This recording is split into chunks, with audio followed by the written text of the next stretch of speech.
Some secrets stay buried until the only person who knew the truth decides it's time to speak from beyond the grave. Laura Mitchell thought she had successfully erased her past. 15 years in Seattle, building a life where no one knew who she used to be. Where no one asked about the years she spent in San Francisco's Mission District. Where no one mentioned the name Beatrice Harper. But when her Aunt Margaret died, Laura received a letter from an attorney. Not just any attorney. The will could only be executed if Laura appeared in person at a specific office in the Mission. The same neighborhood she'd fled. The same streets she'd sworn never to walk again. She pushed open that heavy wooden door, and time collapsed. Because sitting behind the desk, holding the sealed envelope that would change everything, was B. Older. More polished. With the same devastating eyes that had once looked at her with love. Before they looked at her with goodbye. Aunt Margaret hadn't just left Laura a house or money. She'd left her something far more dangerous. The real reason B walked away. The truth about what happened the night before B's wedding to someone else. And a choice that would force both women to confront what they'd spent 15 years running from. This is a story about the things we sacrifice for safety.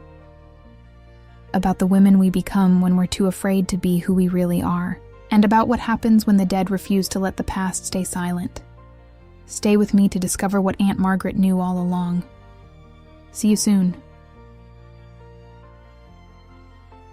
The manila envelope smelled of dust and regret. Lauren held it against the window of the law office as the February sun in San Francisco's Mission District pierced through the yellowed paper, revealing shadows of a signature she recognized too well. Her aunt had died 3 weeks ago, but this document was dated 15 years back. The same year Lauren fled California without saying goodbye to anyone. Without saying goodbye to her. The wooden door creaked behind her. Lauren didn't turn around. She didn't need to. She knew the sound of those footsteps even after all this silence. "Lauren Martinez," said a voice trying to sound professional but cracking at the syllables. "I didn't expect. I didn't know you'd come back." Now she turned, and there stood Beatrice Sullivan, thinner than she remembered. Her hair pulled back in a perfect bun that couldn't hide the premature gray at her temples. She wore a gray suit that hung loose, as if she'd shrunk inside her own skin. Her eyes, those honey-colored eyes that once promised everything without words, now looked at her with something worse than hatred. Guilt. "I didn't expect to come back either," Lauren replied, her voice colder than intended. "And definitely not here. Not with you." The air between them thickened. The law office was empty that afternoon, something Lauren silently appreciated. The Victorian walls with their original wainscoting seemed to absorb the weight of their reunion. A grandfather clock marked the seconds with cruel insistence. Bea cleared her throat and walked to her desk, maintaining a calculated distance. She pulled out a blue folder, her hands barely trembling, a detail only someone who had memorized every one of her gestures could notice. "Your Aunt Rose's will contains a special clause," Bea said, opening the folder without looking at Lauren. "It could only be read if you were present. In person." She was very specific about that. "Did my aunt know you were the attorney?" Lauren asked, each word coming out as an accusation. Bea looked up. For a second, just a second, her professional mask cracked. "She found me 5 years ago, asked me to keep this, made me promise that if you ever came back." Bea left the sentence hanging in the air, like so many other things between them. Lauren felt the Victorian hardwood floor shift beneath her feet. Her Aunt Rose had never been a woman of secrets, or so she thought. Now, standing in this office that smelled of old paper and cold coffee, she realized how much she didn't know. How much she never wanted to know. "What do I need to sign?" Lauren asked, approaching the desk with measured steps. "First, I need to verify your identity." Bea extended her hand. "Your driver's license, please." When their fingers brushed exchanging the document, both pulled back as if burned. Lauren noticed Bea no longer wore the silver ring she herself had given her for her 23rd birthday, a lifetime ago. Bea examined the license with exaggerated concentration, as if reading the name and birth date for the first time, as if she hadn't once whispered them against Lauren's skin on nights that now seemed to belong to someone else. "Everything's in order," Bea murmured, returning the license. "I'll proceed to read the contents of the will." "Wait," Lauren stopped her, her voice coming out more vulnerable than she wanted. "Why did you accept? Why did you agree to be the one who did this?" Bea closed her eyes. When she opened them, there were tears she refused to shed. "Because I owed it," she answered simply. "To you, to her, to all these years of silence." Subscribe now. YouTube prioritizes subscribers, and those who aren't subscribed miss out on future stories. The will was surprisingly brief. Lauren listened to the words with an almost clinical distance, as Bea read in a professional voice, as if she weren't unearthing ghosts. The Mission District house went to Lauren, along with some furniture of sentimental value.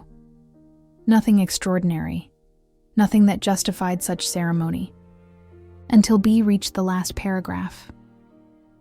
"And to my niece Lauren, I also leave a safety deposit box at First National Bank, whose key is held by attorney Beatrice Sullivan. The contents can only be reviewed in both their presence. May God forgive them for the time they wasted, and give them the courage to recover what they thought no longer existed." Bea finished reading, and the silence that followed was deafening. Lauren felt the air leave her lungs. Her aunt knew. All this time, Aunt Rose had known.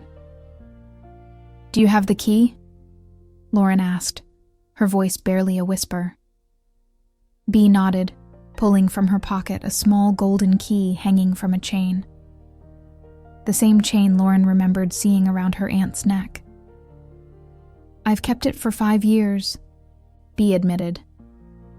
"Every day I wondered if you'd come back. Every day I was afraid you would." "And now what?" Lauren forced herself to look directly at Bea, those eyes she once knew better than her own. "Do we go to the bank and open the box like nothing happened? Like 15 years didn't pass? Like I didn't betray you," Bea completed, her voice breaking definitively. "You can say it, Lauren. It won't hurt more than it already hurts every day since you left." Lauren clenched her fists. She wanted to scream. She wanted to cry. She wanted to reach across that desk and shake Bea until she explained why she'd chosen her family, her conventions, her fear, over what they'd built together in secret for 4 years. But all that came out was, "The bank closes at 4. If we go now, we can finish this today." Bea looked at her with a mixture of surprise and pain. "Are you sure? We can wait. I can give you time to—" "I don't want time," Lauren interrupted. "I already lost 15 years. I won't lose another second in this place that only reminds me of what I was too cowardly to defend." The words fell between them like broken glass. Bea went pale. "I was the coward, Lauren. You had the courage to leave. I stayed here, living a life that wasn't mine, pretending I could forget you if I married who my family wanted, if I met expectations, if I became the perfect daughter I never was when I was with you." "You got married?" Lauren felt something break inside her chest, though she knew she had no right to feel anything after so long. "It lasted 3 years. Bea looked down. "He was good, Lauren. Kind. But every time he touched me, I closed my eyes and saw your face. Every time I tried to love him, your name was what got stuck in my throat. He deserved more. He deserved someone who could love him without ghosts." Lauren felt tears burning her eyes, but refused to let them fall. Not here. Not in front of her. "Let's go to the bank," she finally said, Her voice turned to ice to protect herself from the fire threatening to consume her. "Let's finish this once and for all." Bea nodded silently, putting the documents in her briefcase with mechanical movements. She took her coat from the rack and turned off the office lights. When they stepped onto the street, the afternoon sun bathed the colorful Victorian facades of the Mission with a golden light that cruelly contrasted with the darkness both carried inside. They walked in silence along the sidewalks, dodging tourists and street vendors. The smell of freshly brewed artisan coffee mixed with the aroma of jasmine from the corner flower shop. Everything in the Mission seemed suspended in time, as if Lauren's 15 years of absence were just a blink. "Do you still live in the same apartment?" Lauren asked suddenly, not knowing why she needed to know. "No," Bea replied. "I moved 10 years ago. I couldn't walk past Dolores Park every day, where we used to meet." Lauren remembered that park. The benches under the palm trees. The afternoons when they pretended to read while their hands found each other in the space between them, hidden from prying eyes. The stolen kisses at sunset, when the shadows were long enough to protect them. "I can't pass certain places either," Lauren admitted. "In Seattle, there's a cafe I have to walk 3 blocks around because they serve the same lavender latte you used to make." Bea stopped in the middle of the street. An elderly couple had to dodge them, muttering something about inconsiderate young people. Neither moved. "I only made that for you," Bea said, her voice trembling. "After you left, I never made it again. The smell killed me." Lauren felt something give way inside her, a crack in the armor she'd built so carefully over 15 years. "We can't do this," she whispered. "Not here. Not now." "Then when, Lauren?" Bea took a step toward her, her eyes shining with held-back tears. "When do we stop running? When do we stop pretending it doesn't hurt to breathe when we're close?"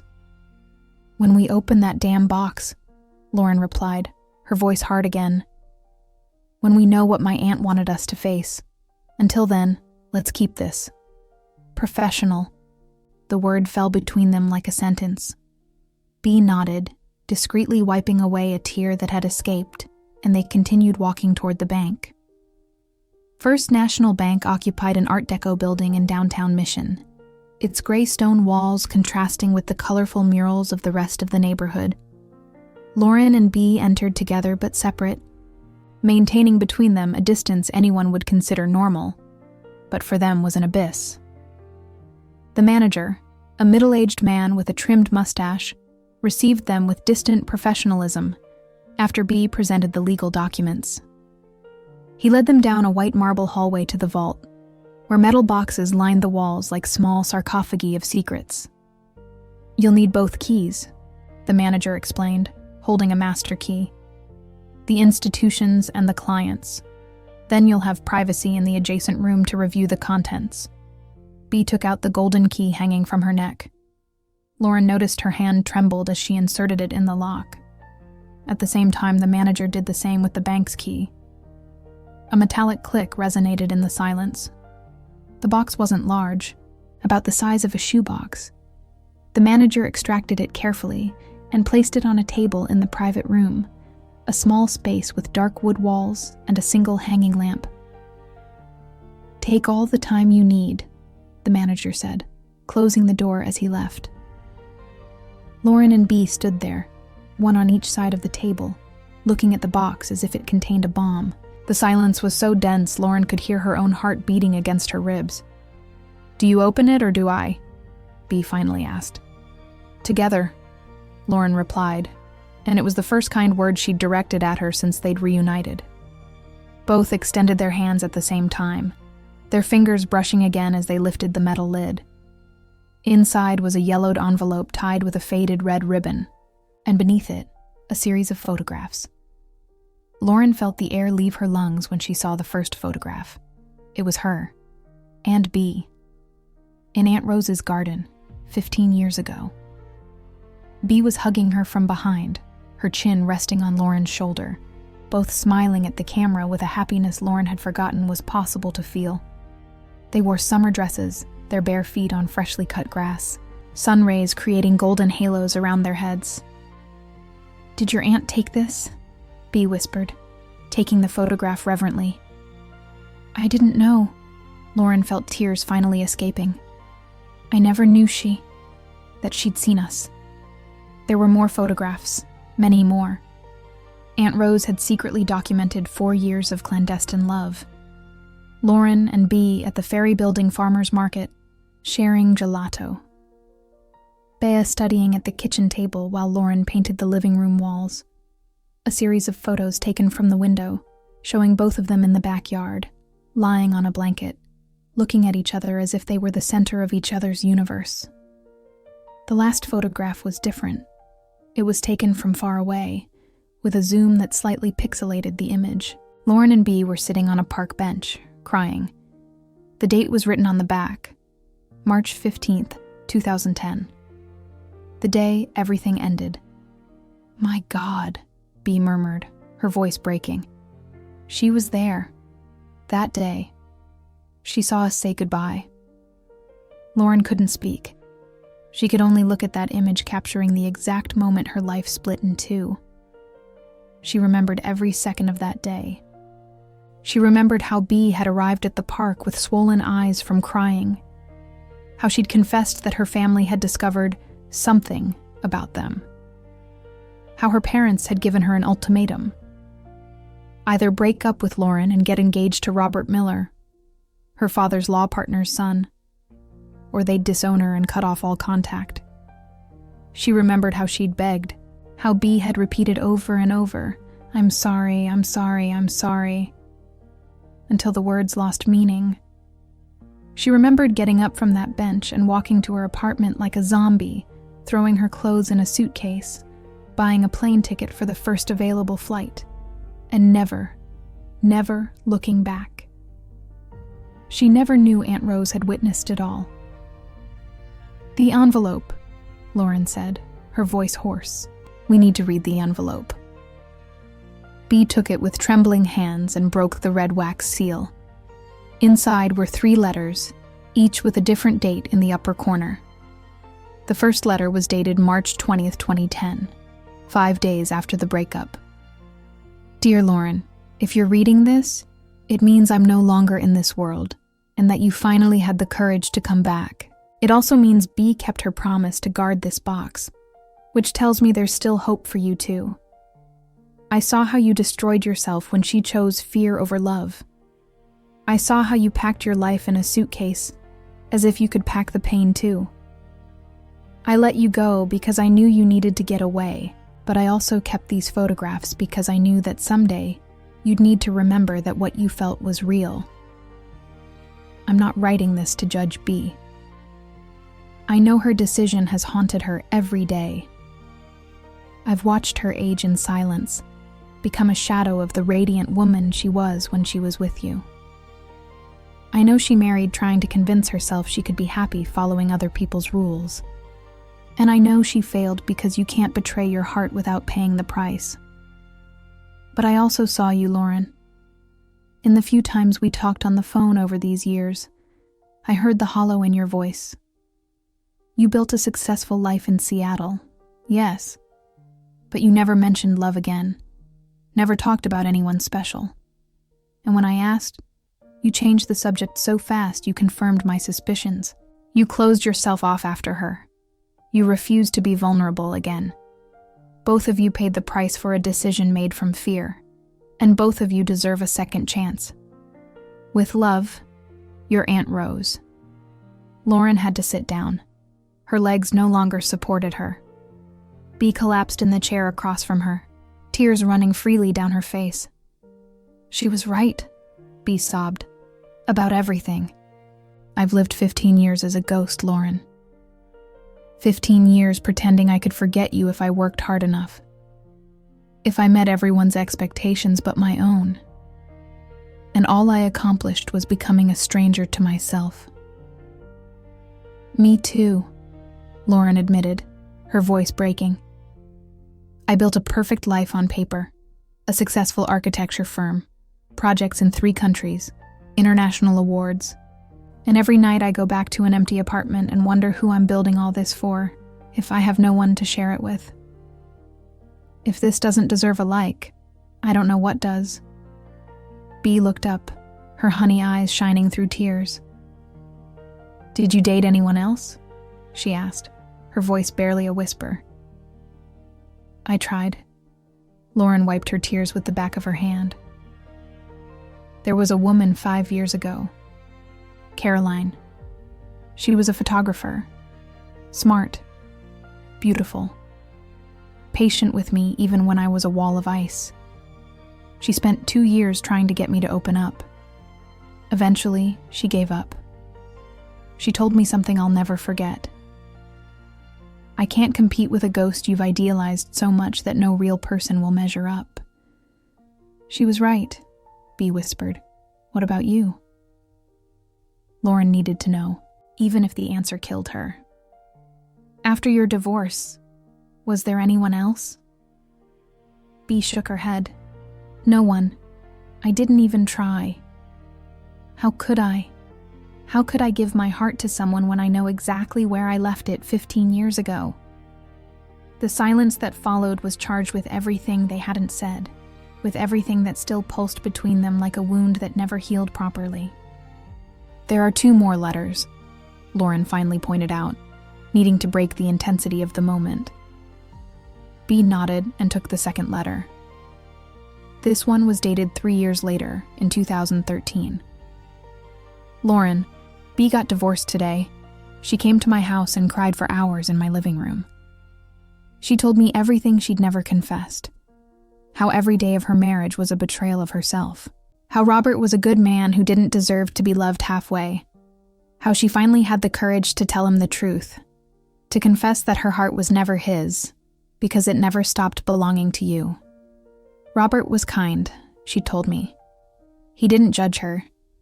He just said she deserved to be happy, even if that happiness wasn't with him. And he let her go. After she calmed down, Bea asked me if I knew anything about you, if you were still in Seattle, if you were happy, if you'd found someone. I didn't tell her anything, Lauren. Not because I wanted to punish her, but because I saw in her eyes the same thing I saw in yours the day you left. Fear. Fear that it was too late. Fear that the damage was irreparable. Fear that you hated her for choosing wrong. I told her you had a right to your new life, and that she had to respect that. But in my heart, I knew you were both trapped in the same purgatory, just in different states. That's why I decided to create this will. That's why I forced you to meet again. Because someone has to break the cycle of cowardice, and if you can't do it yourselves, at least my death will. Forgive me for the manipulation, but I won't forgive myself if I let you die without giving yourselves the chance to heal. With all my love, Rose. She orchestrated all of this, Lauren said, between amazed and moved. Every detail, the will that could only be opened if I was present, giving you the key, forcing us to be in the same room. She was an incurable romantic. Bea smiled through tears. Remember how she'd pressure us to stay for dinner every time we went to her house? She always made your favorite food. Always found some excuse to leave us alone in the garden. I thought she didn't notice. Lauren felt a bitter laugh escaping her lips. I was so naive. We both were. Bea extended her hand across the table, stopping centimeters from Lauren's. In so many ways, Lauren looked at that hand, the long, elegant fingers she'd once memorized with her lips, the lines of the palm she'd once traced promising to decipher her future. Everything about Bea was painfully familiar and devastatingly foreign at the same time. The third letter, Lauren said, without moving her hand forward or back. This last letter had a date from just 6 months ago. My dear Lauren, the doctor gave me 6 months to live. Pancreatic cancer, stage 4. I chose not to do treatment. At 78, I've lived enough, and I prefer to die with dignity than desperately cling to borrowed time. But before I go, I need you to know something I never had the courage to tell you when we could still have coffee together and talk about trivial things.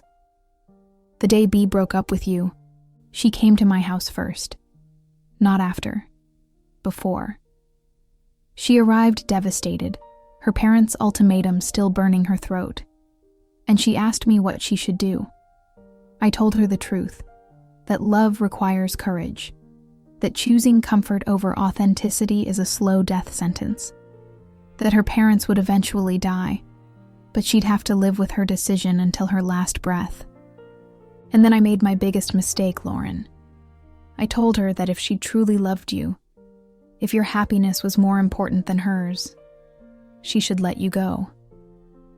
That you were young, brilliant, with your whole future ahead. That tying you to her cowardice, to her inability to face her family would be selfish. I told her she loved you enough to let you fly, even if it meant breaking your heart, and she believed me. That's been my burden for 15 years, Lauren. Knowing that my advice, given with the best intentions but terrible wisdom, separated you. Knowing that Bea made the worst decision of her life because I convinced her it was the right one. That's why I'm doing this. That's why I'm forcing you to face each other again, because I deserve to die knowing I at least tried to repair what I broke. What you do with this information is your decision. You can keep blaming each other. You can keep living halfway. Or you can choose something different. You can choose the courage you didn't have 15 years ago. You can choose each other. Be brave, my girls. Be brave in the way I couldn't be when I advised you. With all my love and regret, your Aunt Rose, P.S. Bea, if you're reading this, you already know what you have to do. The question is, will you finally have the courage to do it? The silence that followed was absolute. Lauren felt as if the world had stopped, as if time itself held its breath waiting to see what they'd do with this newly discovered truth. She manipulated me, Bea whispered, her voice trembling. She made me believe letting you go was the right thing, that it was what you needed. And you believed her. Lauren felt an old rage awakening. You believed her instead of believing in us. I was 24 years old, Lauren. Bea stood up abruptly, the chair falling backward. I was terrified. My family had given me an ultimatum. I had no money of my own, no way to support myself if they cut me off. And your aunt, the woman who'd sheltered us, who'd given us a safe space, told me the right thing was to let you go. But I didn't ask you to protect me. Lauren also stood, confronting her. I asked you to love me. I asked you to choose. And you chose wrong. I know, Bea shouted, and it was the first time Lauren saw her lose control. I know. Damn it, I've lived 15 years knowing I chose wrong. 15 years waking up every morning wondering where you'd be, if you'd be happy, if you'd found someone who could love you the way I never had the courage to love you publicly. Tears ran down Bea's face without control now, all her composure shattered. Lauren felt her own fury mixing with something more dangerous, compassion. So what do we do now? Lauren asked, her voice softer. What do we do with all this?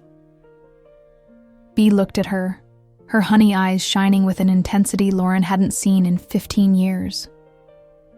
I don't know, Bea admitted, but your aunt gave us a second chance. The question is, are we brave enough to take it? Lauren left the bank as if fleeing from a fire. The crisp San Francisco air hit her face, but couldn't cool the fire burning in her chest. Bea followed, maintaining that calculated distance that had become their nonverbal language. I need to walk, Lauren said without looking back. Alone. Lauren, wait. Bea extended her hand but let it fall before touching her. At least let me walk you somewhere safe. It's getting dark. 15 years have passed, Beatrice. You can't start worrying about me now. The words came out sharper than Lauren intended, but she didn't take them back. Bea went pale, nodded silently, and stood on the sidewalk while Lauren walked away through the mission streets. Lauren walked aimlessly, letting her feet guide her by pure muscle memory. She passed Dolores Park, where couples photographed themselves under the palm trees. The artisan market was still open, its stalls lit with string lights that were never taken down. The smell of fresh donuts mixed with the sage incense the street vendors sold. Everything was exactly the same, and absolutely different. Her feet took her, inevitably, to Aunt Rose's house. It was only 6 blocks from the park, a 2-story Victorian with an electric blue facade and original iron window frames. Lauren pulled out the keys the attorney had given her, along with the will, and held them in her hand, unable to decide if she had the courage to enter. The last time she'd been in this house was the night before fleeing to Seattle. She'd packed her life in 2 suitcases, leaving behind everything she couldn't physically carry, including her heart. The door creaked when she opened it, as if the house itself protested her abandonment.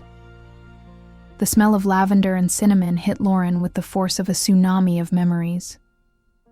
Her aunt had loved that combination, putting scented sachets in every drawer, every closet, every corner of the house. Lauren turned on the lights. The living room was exactly as she remembered. The green velvet sofa where she and Bea sat, pretending to study while their knees touched under open books. The carved wooden coffee table where they played dominoes on Sundays. The walls covered with framed photographs. Her aunt in her youth. Photos of Lauren as a child. And now Lauren noticed what had been invisible to her before. Photos of her and Bea, mixed among the others, as if they were a natural part of the family landscape. Her aunt had never hidden anything. Lauren had simply chosen not to see. She collapsed on the sofa, and for the first time in 15 years, allowed the pain to pierce her without resistance. She cried for the lost time, for decisions made from fear, for her aunt, who died carrying the weight of guilt that didn't entirely belong to her. She cried until she had no more tears, until the wall clock marked 11 at night, and the house's silence became deafening. That's when she heard the soft knock on the door. Lauren got up, wiping her face with her sweater sleeves. She knew who it was before opening. There was something in the cadence of that knock that was unmistakably Bea's. 3 knocks, pause, 2 more. Like Morse code, only they understood. She opened the door. Bea stood in the doorway, holding 2 cups of lavender latte from the corner coffee shop. Her eyes were red and swollen, evidence that Lauren hadn't been the only one crying that night. "I know you said you wanted to be alone," Bea began, "and I respect that, but I thought maybe we could be alone together, like we used to." Lauren wanted to say no. She wanted to close the door and protect herself from the pain promised by every second spent near Bea. But instead, she stepped aside and let her in. Bea walked to the living room with the familiarity of someone who'd spent 1,000 afternoons in this house. She sat at one end of the sofa, leaving space for Lauren, and extended one of the cups. "With extra honey?" Bea said quietly, "like you used to like it." Lauren took the cup, feeling the warmth filtering through the ceramic to her frozen hands. She sat at the other end of the sofa, keeping between them a cushion's distance that felt like a continent. "Why did you come?" Lauren asked after a long silence. "Because I need you to know something." Bea looked at her cup, as if the words she sought were written in the foam. "Something your aunt didn't put in those letters. Something only I know." Lauren felt her stomach contract. She wasn't sure she could bear more revelations that night. "The day I saw you for the last time in the park," Bea continued, "I didn't tell you the whole truth. I told you my parents had given me an ultimatum, and that was true. But I didn't tell you why that specific day, why that ultimatum came right then."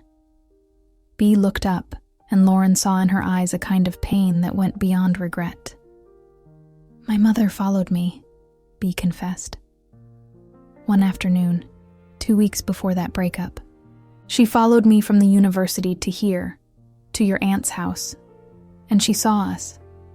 She saw us kissing in the garden. She saw us in a way that left no doubt about what we were." Lauren felt the air leave her lungs. "You never told me." "I couldn't," Bea's voice broke. "Because what my mother saw wasn't just a kiss. It was everything. She saw us so intimately that—" "Lauren, my mother came home and cried for hours. Not from anger, from pain, from fear. She said I was ruining my life, that society would destroy me, that I'd end up alone and bitter. She said she loved me too much to let me ruin myself like that." "And you believed her?" "I was 24, Bea repeated, as if that age were complete justification. "And my mother, despite everything, had never been cruel to me. Seeing her cry like that, seeing her genuine terror for my future, it broke me, Lauren. It broke me in a way I didn't know was possible." Lauren took a sip of coffee, needing something to anchor her to the present before drowning in the past. "Do you still talk to her?" Bea shook her head. "She died 4 years ago, heart attack. It was quick, and I never told her she was right, that I destroyed my life, just not in the way she feared. I destroyed it by choosing the cowardice she taught me. If any part of this story resembles your life, the hype button helps keep it from staying silent." "Did you talk to her before she died?" Lauren asked. "Did you tell her anything about us?" "The night before her death." Bea closed her eyes, as if the memory were physically painful. "She came to visit my apartment. It was strange because she never did. She always expected me to come to her house. But that day she arrived unannounced, sat in my living room, and told me something I haven't been able to forget." Bea opened her eyes, looking directly at Lauren. She said, "Beatrice, I've spent my life worrying about what people think, about appearances, about maintaining a reputation, and now that I'm dying, I realize none of that means anything. The only thing that matters is who you shared your life with, and you've shared yours with ghosts." Then she asked me about you, by name. After 14 years of pretending you never existed, she asked if I still loved you. And what did you tell her? I told her the truth, that I never stopped loving you, that every day without you was a small death I refused to acknowledge, that I'd wasted my life trying to please her, and that if I could go back, I'd choose differently. Lauren felt tears burning her eyes again. And what did she say? She cried. Bea wiped the tears rolling down her cheeks. And she asked for forgiveness. She told me she'd failed me, that she'd taught me to fear instead of courage.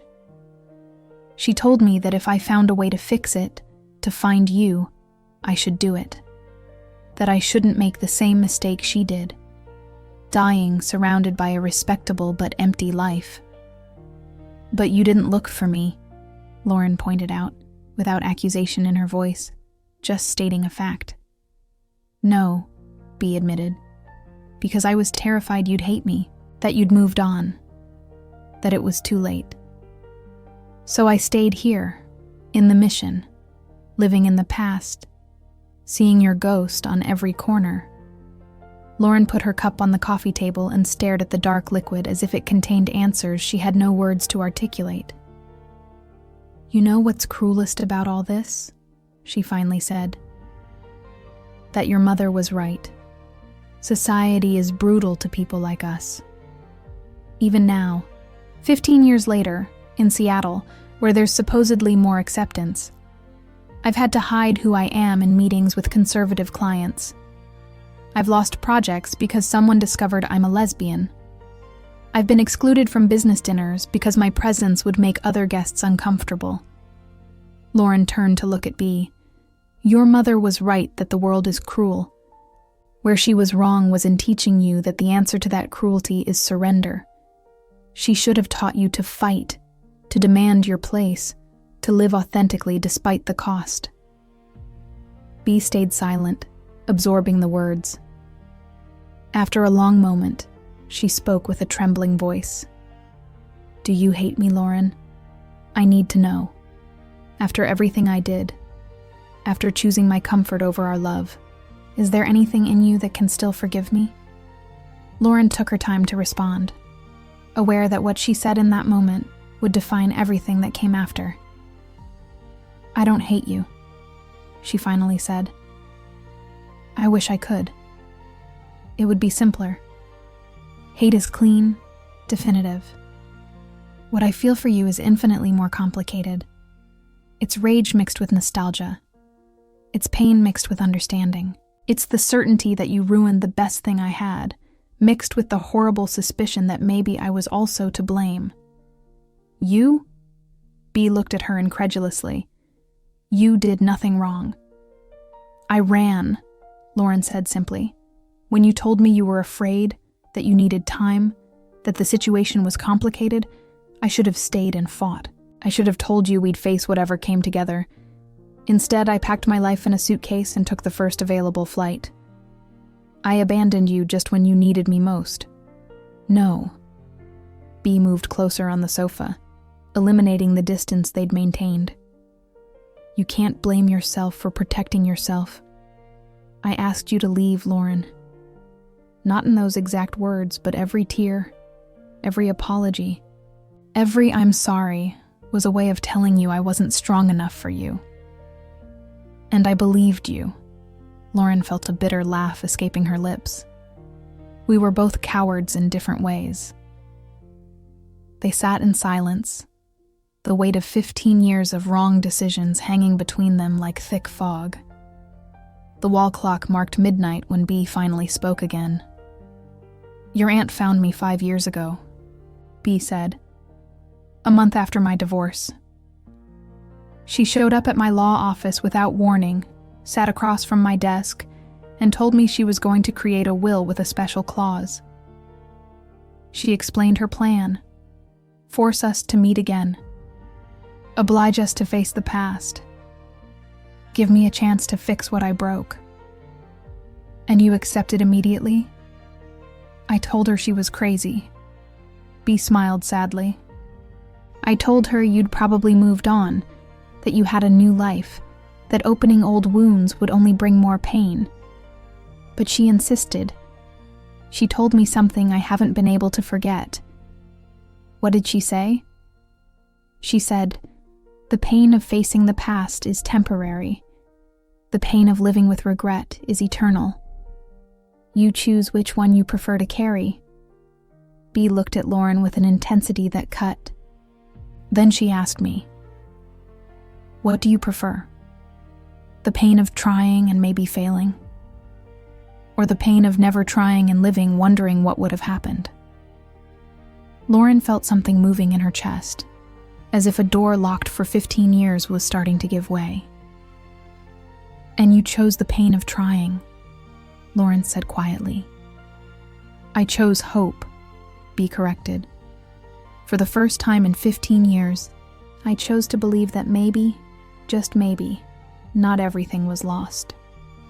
Lauren extended her hand, not to touch B, but to place it on the cushion separating them. B did the same. Their fingers remained centimeters apart, so close they could feel each other's warmth, but without touching. I don't know if I can do this, Lauren admitted. I don't know if I have enough courage to try again, to open my heart and risk having it broken again. I don't know either, B confessed. But your aunt gave us something we didn't have 15 years ago. Time. We don't have to decide anything tonight. We don't have to resolve 15 years of pain in one conversation. So, what do you suggest? I suggest we try to know each other again. B moved her pinky finger until it barely grazed Lauren's, the smallest but most meaningful contact. We're different people now. I'm not the 24-year-old girl who chose comfort over love. And you're not the young woman who ran instead of fighting. Maybe these new versions of us can build something the previous versions couldn't. Lauren felt that finger's touch like an electric shock coursing through her entire body. 15 years, and simple contact with B still had the power to completely disarm her. 1 week, Lauren said suddenly. Give me a week to sort out my aunt's house, to process all this. And then we can try what you're suggesting. 1 week? B repeated, as if she couldn't believe what she was hearing. 1 week, Lauren confirmed. I don't promise you anything. I don't promise it'll work. I only promise I'll try, that I won't run this time. B smiled, and it was the first genuine smile Lauren had seen on her face since they'd reunited. It completely transformed her face, erased years of pain, and revealed glimpses of the radiant woman she once was. 1 week then, B said, completely interlocking her pinky with Lauren's. I'll help you with the house, if you want. I'd like that, Lauren admitted, and for the first time in 15 years, she felt something like hope blooming in her chest. The next morning arrived with sun filtering through the lace curtains of the guest room where Lauren had slept. She woke up disoriented for a moment, forgetting where she was, until the smell of lavender and cinnamon reminded her. Her aunt's house. The Mission. San Francisco. B. Lauren sat up in bed, remembering every word from the previous night's conversation. The touch of their fingers, the promise of a week, the terrifying possibility of trying again. Her phone showed 3 messages from her partner in Seattle, asking about the shopping center project she'd left halfway. Lauren ignored them. For the first time in 15 years, work wasn't her priority. She showered and went down to the kitchen, finding evidence that B had stayed late. 2 washed cups drying by the sink, a note stuck on the refrigerator. Lauren, I'll come by the house at 10 a.m. I'll bring breakfast. If you change your mind about my help, it's okay. Just send a message. B. Lauren looked at the clock. 9:45 a.m. She had 15 minutes to decide if she really wanted to do this. If she really had the courage to spend time alone with B, without the protection of lawyers or official documents between them. At 10:03, the doorbell rang. Lauren opened the door and found B dressed in worn jeans and a white t-shirt, her hair loose over her shoulders for the first time since they'd reunited. She looked younger this way, closer to the B of her memories. She held a paper bag from the local bakery. I brought donuts, B said, as if those 2 words could break any tension. And artisan coffee. I remembered you hated chain coffee. Lauren stepped aside to let her in, noticing how B hesitated for a second at the threshold, as if crossing it meant crossing a point of no return. I still hate it, Lauren said, taking the bag. Thank you.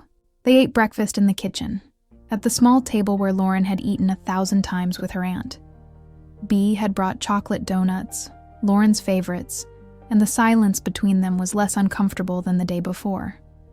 Almost comfortable, almost familiar. Where do we start? B finally asked, wiping crumbs from her fingers. Lauren looked around the house. There was so much to do. Sort belongings, decide what to keep and what to donate, clean decades of accumulation. But her eyes kept returning to the back garden door. The garden, she said. I want to start with the garden. B followed her gaze, and Lauren saw something cross her face. Recognition, fear, anticipation. Are you sure? No, Lauren admitted. But I think that's where we need to start. The backyard was smaller than Lauren remembered, but that might just be the effect of time, of having seen it with the eyes of a girl in love instead of the eyes of a wounded woman.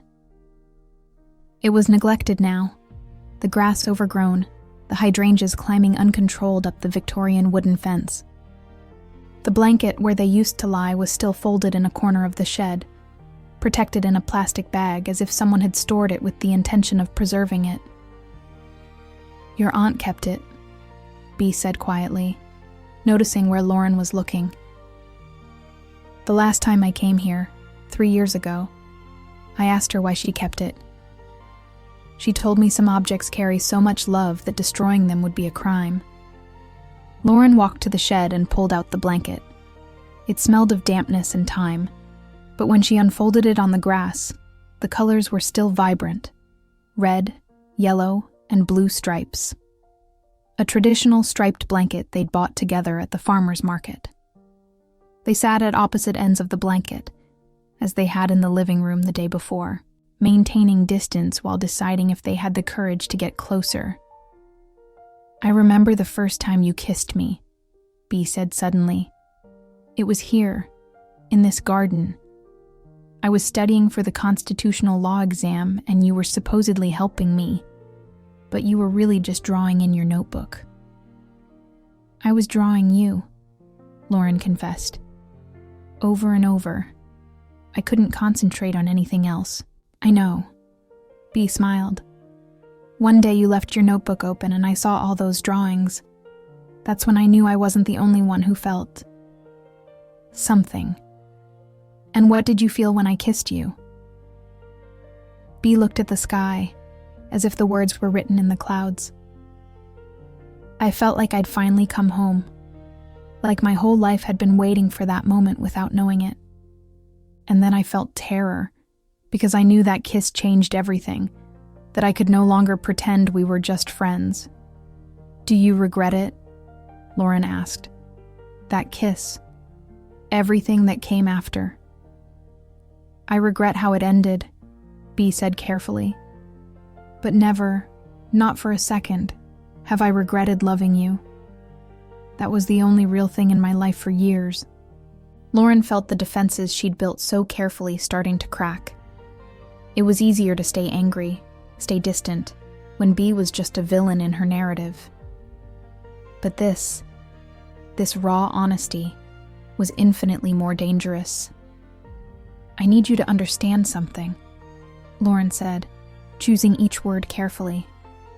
"For years, I hated you. Or at least, I convinced myself I hated you because it was simpler than admitting I still loved you. I built an entire life on the premise that what we had was a youthful mistake, a phase I outgrew, and it worked for a while. I could convince myself I was okay." Lauren stopped, breathing deep. "But then I was at a business dinner in Seattle 2 years ago, and someone put on indie folk music. It was just background music, something generic they played because they knew I appreciated good music. But there was a song that played, one we used to listen to here, in this garden. And suddenly I was crying in the bathroom of an elegant restaurant, devastated by a song I hadn't heard in over a decade." Bea moved imperceptibly closer. "What song was it?" "Flightless Bird, American Mouth by Iron and Wine," Lauren said. "You used to hum it when you thought I wasn't listening, when you were doing dishes after dinner or watering the plants. You always got the rhythm slightly off." Bea let out a laugh that sounded half amusement, half cry. "Your aunt told me all the time. She said I hummed like I was torturing cats. But I loved hearing you hum." Lauren felt tears burning her eyes. "I loved every imperfect moment because it was genuine, because it was ours." "Lauren." Bea crawled across the blanket, closing the distance between them until their knees touched. "I can live with the fact that you hate me. I've lived with that for 15 years. What I can't bear is the idea that you suffered because of me, that a song made you cry years after everything ended. How could I not suffer?" Lauren looked directly into her eyes. "I lost more than a girlfriend that day. I lost my best friend. I lost the only person who made me feel it was okay to be exactly who I was." Bea took Lauren's hands in hers, and this time Lauren didn't pull away. "I lost myself too," Bea whispered. "I spent 15 years becoming what everyone expected. the obedient daughter, the appropriate wife, the respectable attorney. And every day was a betrayal of the woman I was when I was with you. The woman who hummed off key and didn't care. The woman who stole kisses in gardens and laughed until her stomach hurt. Lauren felt the warmth of those hands, the same hands that had held her so many times before, and something inside her finally broke. Not painfully, but like when a dam breaks and water can finally flow freely. I don't know how to forgive you, Lauren admitted. I don't know how to let go of 15 years of pain and just start over. Then don't, Bea said. Don't forgive me yet. Don't pretend the pain didn't exist. Just give me the chance to show you that the woman I was at 24 isn't the woman I am now. Give me the chance to show you I learned, that I grew, that I'll never again choose cowardice over love. Lauren looked at those hands intertwined with hers. She wanted to believe her. God, how she wanted to believe her. 1 week, Lauren repeated. We'll work on this house together for a week, and at the end of that week, I'll decide if I have the courage to try. It's more than I deserve, Bea said. Probably. Lauren felt a bitter smile tugging at her lips. But maybe that's what makes love real. That it's not about what we deserve, but what we choose to give. They spent the rest of the day working in the garden. They cut the overgrown grass, pruned the hydrangeas, pulled weeds. It was physical, exhausting work that allowed them to be together without the pressure of deep conversations. Sometimes their hands brushed, reaching for the same tool. Sometimes their gazes met and held for a second before looking away. When the sun started setting, they sat again on the blanket, exhausted and sweaty, looking at the transformed garden. It looks good, Bea said. Like when? Like before. Yes. Lauren rested her head on Bea's shoulder before she could stop the impulse, and then froze, not sure if she should pull away. Bea stayed very still, as if afraid any movement would break the moment. After a long second, she slowly raised her arm and put it around Lauren's shoulders. They stayed like that until the stars started appearing in the San Francisco sky.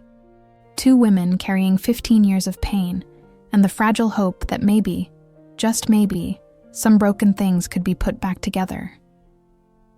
The next 3 days passed in a routine that was both painful and healing. Bea arrived every morning with breakfast.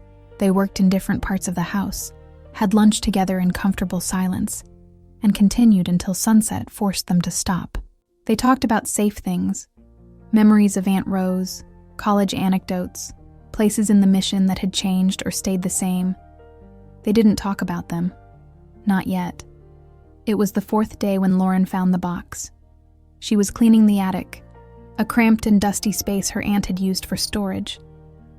Among boxes of Christmas ornaments and old books, Lauren discovered a wooden box with her initials engraved on the lid. L. M. B. Lauren called, her voice echoing in the enclosed space. You need to see this. Bea climbed up the folding ladder, dust in her hair and a paint stain on her cheek from retouching the living room walls. She stopped when she saw the box. What is it? I don't know. Lauren ran her fingers over the initials, but it has my name. They opened the box together, as they'd opened the safety deposit box at the bank. Inside was a collection of objects Lauren had believed lost forever. Her first sketchbook, full of drawings of buildings and landscapes, and of Bea. So many drawings of Bea.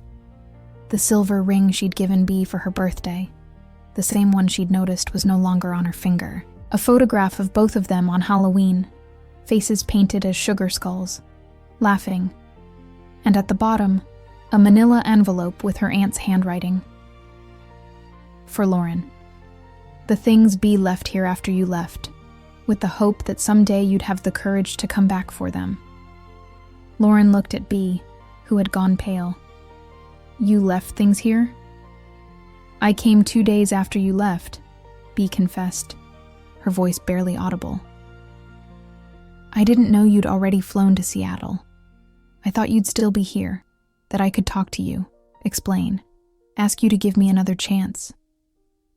But your aunt told me you'd left, that you hadn't left an address, that you needed to start over.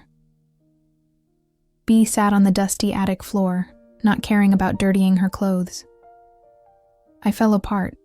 I cried in your aunt's living room for hours. And when I could finally speak, I took out everything I'd brought in my bag. The ring you gave me, because it hurt too much to wear it knowing I'd betrayed it. My notebooks from when we studied together, because every page had your notes in the margins. The Halloween photograph because I couldn't look at it without destroying myself. Lauren took out the ring and held it to the light coming through the small attic window. It still shined, as if time hadn't touched it. Why did you leave it? Because I felt I had no right to keep it. Bea wiped her tears. That ring represented a promise I'd broken. Your aunt offered to keep it. She told me that if you ever had the courage to come back, maybe you could decide what to do with it. Lauren closed her fist around the ring, feeling the cold metal against her skin. I also have something I could never get rid of, Lauren admitted. In Seattle, in my nightstand drawer, there's a small box. Inside is the first letter you wrote me, when we still pretended we were just friends. It said something about lending me your art history notes, but between the lines there was another conversation. You asked if I'd noticed the jasmine that bloomed in your garden, if I remembered how it smelled. It was your way of telling me you were thinking of me. Bea choked on a sob. Jasmine was your favorite flower, and you always found ways to mention it in casual conversations. Lauren smiled through her tears. I kept that letter like it was the most valuable thing I owned. I've read it thousands of times. On bad nights when I felt lonely, I'd take it out and try to remember what it felt like to be loved so completely. I still love you like that, Bea whispered. I never stopped. Lauren looked at the ring in her hand, then at Bea, and something inside her finally gave way. It wasn't forgiveness. Not yet. But it was understanding. It was acceptance of the fact that they'd both carried the weight of their lost love in different ways, but with equal intensity. There's something else in the envelope, Bea pointed out, noticing Lauren hadn't finished emptying it. Lauren pulled out a set of folded papers. When she opened them, her breathing stopped. They were architectural plans of a house. A small house with large windows, an ample garden, and 2 separate studios connected by a glass hallway. In the lower corner, with her aunt's unmistakable handwriting, was written, "For Lauren and Bea, when you finally have the courage to build something together." She designed this. Lauren felt her voice breaking. My aunt designed a house for us. Bea crawled closer to see the plans. Her fingers traced the lines of what could have been. An open kitchen, a living room with a fireplace, rooms full of light. There's a note. Bea pointed to the back of one of the plans. Lauren turned it over and read aloud. I designed this house thinking of you too, of who you were when you were together. Lauren, always needing natural light for your drawings. Bea, needing a quiet space for your law books. But I also designed shared spaces, because love isn't about staying separate, but about choosing to be together even when you have the option to be alone. This house was never built because you never had the courage to ask for it. But the plans are here, waiting. Because it's never too late to build a home, as long as you're both willing to lay the foundation.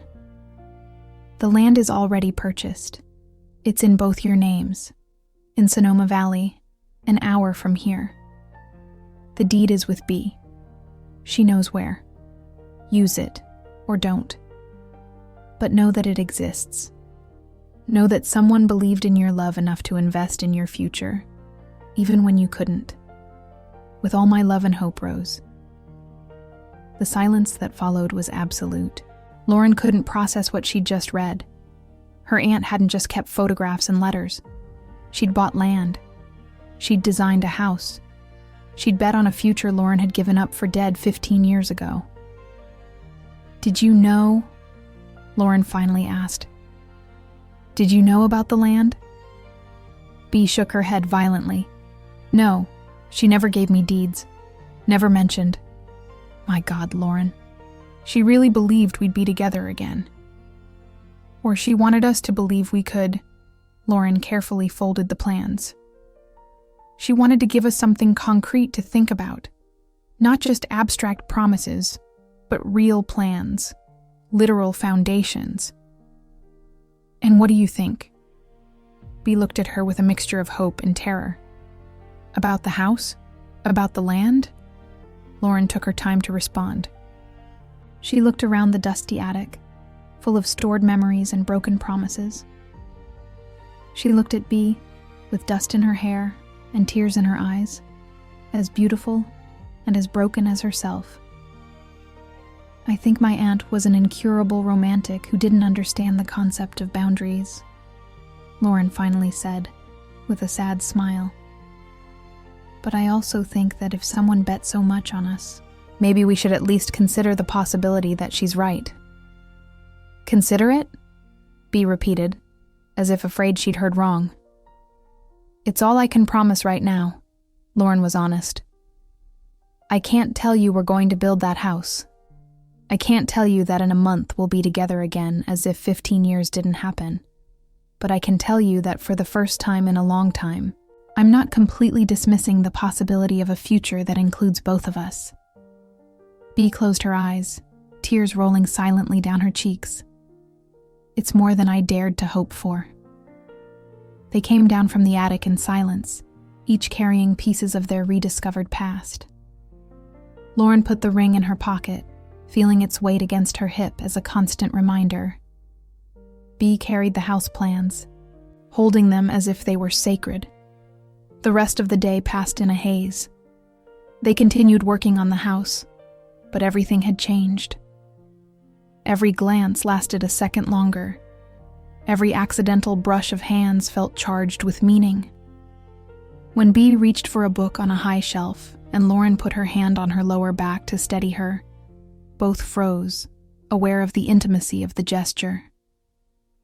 "Lauren," Bea said that night as they packed away tools. "There's something I need to tell you. Something I've been putting off because I was afraid it would change your mind about giving me this chance." Lauren felt her stomach contract. "What is it?" "The day your aunt died." Bea looked down. "I was with her. I was the last person who saw her alive." Lauren froze. "What?" "She called me 2 days before she died," Bea explained quickly. "Said it was urgent, that she needed to see me. I thought it was to review the will, but when I arrived, she just wanted to talk. She was in bed, very weak, but with a clear mind. And she made me promise something." "What did she make you promise?" "She made me promise that when you came back, I'd tell you the whole truth, not just my version of events, but everything. Including the fact that I came looking for you 2 days after you left. Including the fact that your aunt convinced me not to chase you to Seattle. She told me that if I did it then, when we were both so broken, I'd only make things worse. That you needed time to heal. That I needed time to grow." Lauren felt the floor move under her feet. "She stopped you from coming after me." "She didn't stop me," Bea corrected.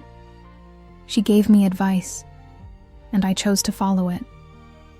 That choice was mine, Lauren, not hers. But yes, she told me that chasing you at that moment would be selfish. That if I really loved you, I'd let you go. I'd let you build a new life without the shadow of what we lost." Lauren sat on the living room floor, needing something solid under her. "And what did she say before she died? What was her last advice?"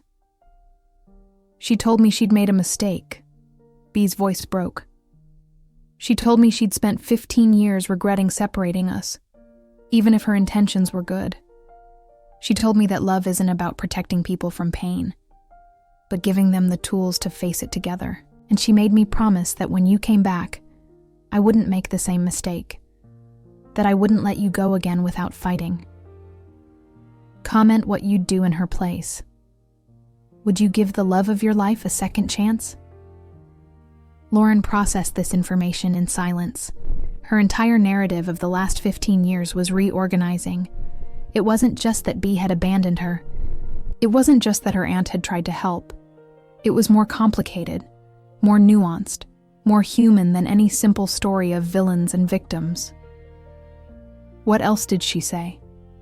She said she loved you like a daughter. Bea sat next to Lauren, maintaining a small space between them. That her biggest regret was not telling you enough how proud she was of you, of your courage in leaving, of your success in Seattle, of the woman you'd become without her. Lauren felt hot tears rolling down her cheeks. I loved her too, and I never told her. I was so angry, so hurt, that I cut off contact almost completely. Brief calls at Christmas, generic text messages. I denied her the chance to really be in my life because I was too busy running from my past. She understood, Bea said softly.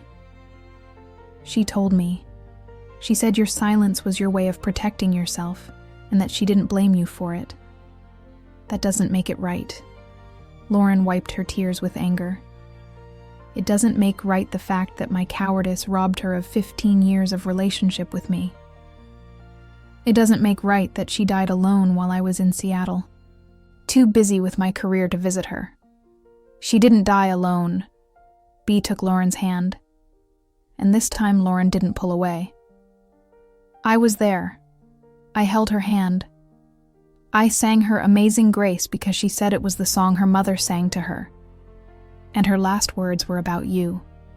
She said, "Tell my Lauren that love is always worth it, even when it hurts, especially when it hurts." Lauren broke completely then, sobbing against Bea's shoulder, who held her as if she were the most valuable thing in the world. She cried for her aunt, for the lost years, for all the words she never said. She cried until she had no more tears, until her body was exhausted and her heart was raw. And through it all, Bea held her, murmuring soft words in English, stroking her hair, being the anchor Lauren didn't know she needed. When she finally calmed down, when she could breathe again without her chest feeling like it was breaking, Lauren lifted her head from Bea's shoulder and looked directly into her eyes. "I want to see the land," Lauren said, her voice hoarse from crying. "Tomorrow, I want to see where my aunt imagined our future." Bea nodded, her own eyes shining with unshed tears. "I'll take you." The drive to Sonoma Valley took just over an hour in Bea's Honda Civic, a modest car that smelled of coffee and the law books she always carried in the back seat. They left early, before San Francisco traffic became impossible, and drove in silence as the city gradually gave way to mountains and vineyards. Lauren looked out the window, watching the landscape transform. Sonoma Valley was known for its vineyards and artisan wineries, though Lauren had never been one who believed in those things. But even she had to admit there was something in the air here, a different quality that made breathing feel easier. "I always wanted to bring you here," Bea said suddenly, breaking the silence. "When we were together, I thought you'd like it. The mountains, the artisan markets, the tranquility. But I always found excuses. Too far, too public, too risky that someone would see us." "And now?" Lauren asked. "Do you still worry about someone seeing us?" Bea looked at her briefly before returning her attention to the road. "Now I worry more about living the rest of my life without having brought you here at least once." They arrived at the land mid-morning. It was located on the outskirts of town, on a gentle hill overlooking the Sonoma vineyards. It was larger than Lauren had imagined, about an acre, with avocado trees at one end and a small stream at the other. Lauren got out of the car and walked across the land, feeling the dry grass crunching under her shoes. From here she could see the entire valley, the town's houses scattered like dice thrown at random, the mountains rising imposingly in the background. "It's perfect," Lauren whispered, more to herself than to Bea. Bea pulled out the house plans from her bag and unfolded them on the car hood. With the real land in front of them, Aunt Rose's drawings came to life in a new way. Lauren could see exactly where her aunt had imagined the house, oriented to capture the morning sun. She could see where the garden would be, where the two studios would connect with that glass hallway that would allow viewing the mountains from inside. "Your aunt really thought of everything," Bea murmured, tracing the lines with her finger. "Look, she even designed a rooftop terrace for stargazing." Lauren remembered the nights when she and Bea lay in Aunt Rose's garden, looking at the San Francisco sky and dreaming of a future where they could have their own space, a place where they didn't have to hide, where they could simply exist. "How much would it cost to build it?" Lauren asked suddenly. Bea looked at her surprised. "Are you seriously considering it?" "I'm considering many things." Lauren leaned against the car next to Bea, their shoulders almost touching. "I'm considering the fact that my aunt invested her money and time in this because she believed we were worth it. I'm considering the fact that I've spent 15 years building buildings for other people, but never a home for myself. And I'm considering the fact that maybe, just maybe, the reason I could never build that home was because I didn't have the right person to imagine it with." Bea turned completely to look at her, her expression between hopeful and terrified. "Lauren, what are you saying?" "I'm saying I need to show you something." Lauren pulled out her phone. "Last night I couldn't sleep, so I did this." She opened an architectural design app and showed Bea a screen full of sketches. She'd taken her aunt's plans and updated them, modernized them, adapted them to reflect who they were now instead of who they'd been 15 years ago. "I expanded the architecture studio because if I'm going to work from California, I'll need a bigger space. I added a proper library for you because I know your collection has grown. I changed the kitchen so it has a large island because you said your fantasy was to learn to cook properly, and I added a guest room because..." Lauren stopped, her voice breaking. "Because I don't want this to be just about us two isolated from the world.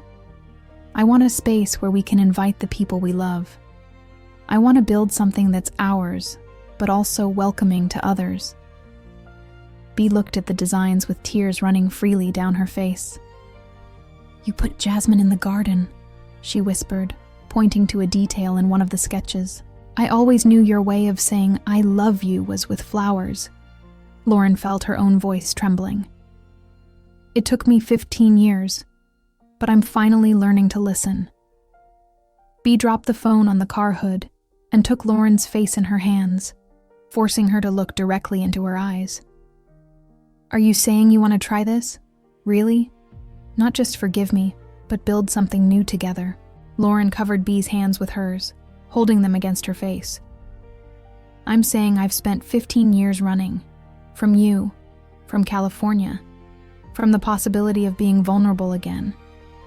And I'm tired, Bea. I'm tired of living halfway. I'm tired of building impressive buildings that mean nothing to me.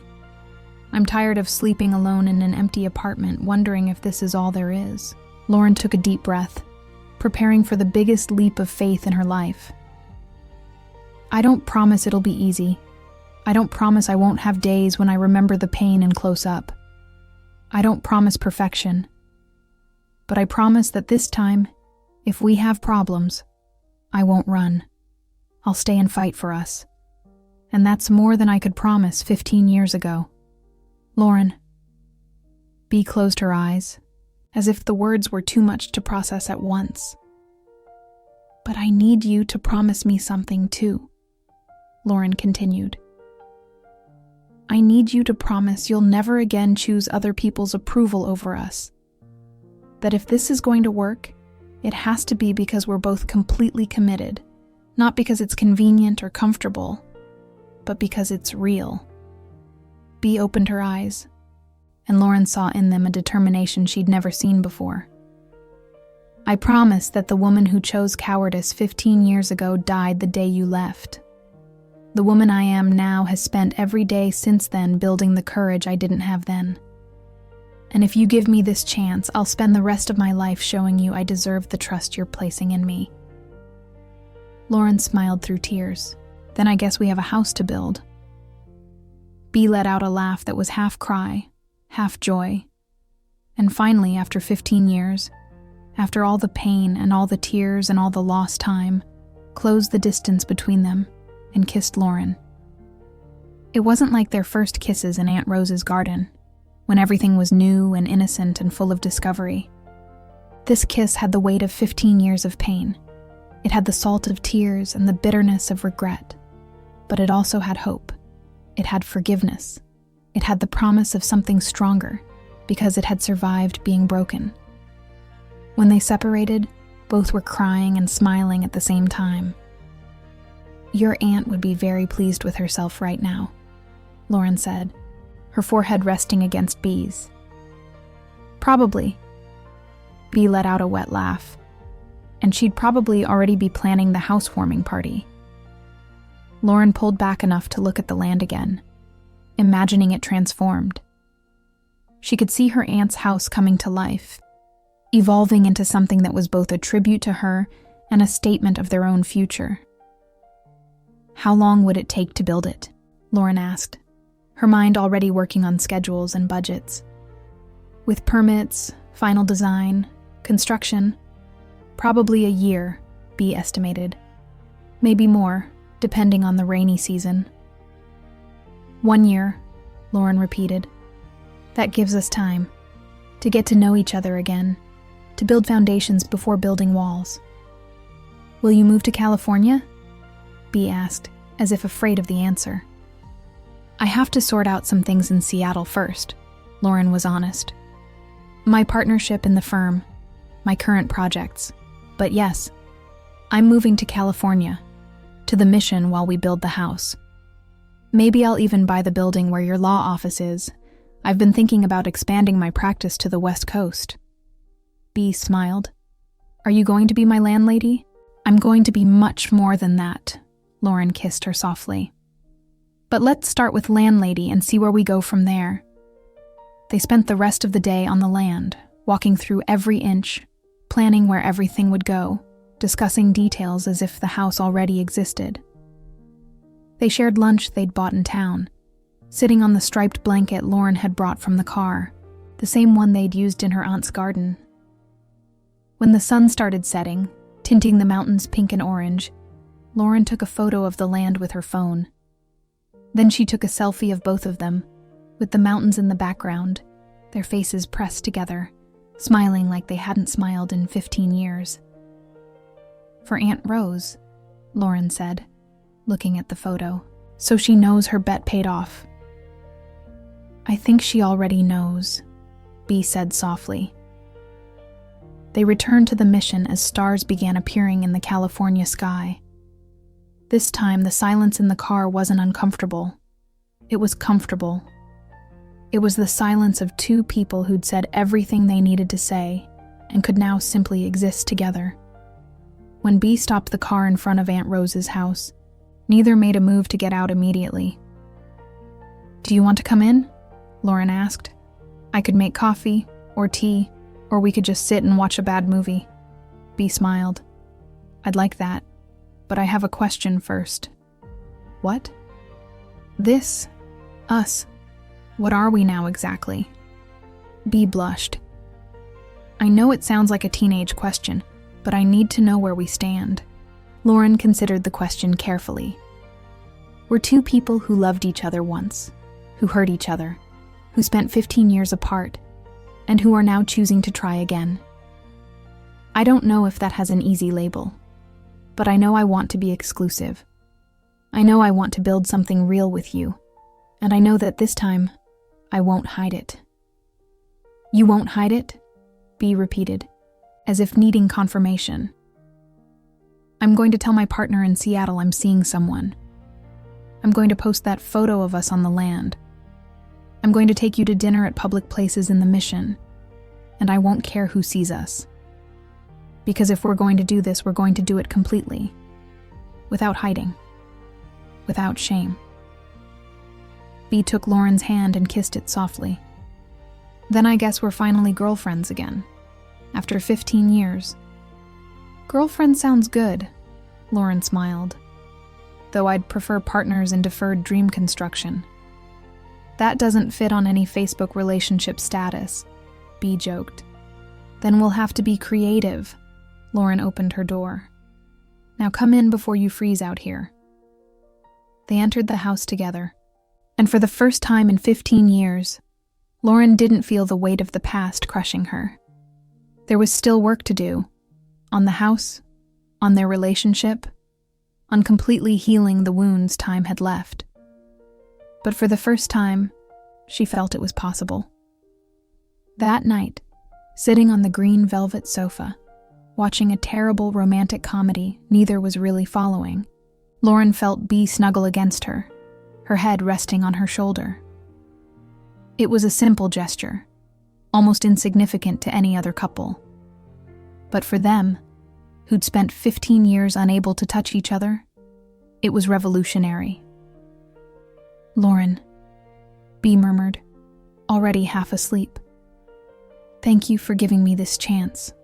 I know I don't deserve it. Maybe love isn't about deserving, Lauren replied, kissing her head. Maybe it's about choosing, and I choose you, every day, even on the hard days. Bea fell asleep like that, snuggled against Lauren, while the movie credits rolled on the screen. Lauren stayed awake a bit longer, looking around her aunt's living room, seeing the ghosts of who they were, and glimpsing who they were about to become. She pulled out her phone and wrote a note to herself. Call architect in Sonoma, request building permits, start final sketches. And then, because she felt her aunt needed to hear it, she added, Thank you, Aunt Rose, for believing in us when we couldn't ourselves. Lauren fell asleep that night with Bea in her arms, on the sofa in her aunt's house, surrounded by memories of the past, but looking firmly toward the future. A future that included a house in Sonoma Valley, shared mornings, and the terrifying and beautiful possibility that love, when it's real, always finds its way back home. Even if that path takes 15 years.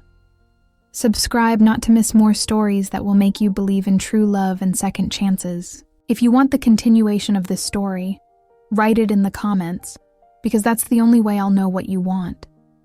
And don't forget that YouTube only prioritizes subscribers. So subscribe now not to miss the next story that will make you believe in love and second chances. This is just the beginning.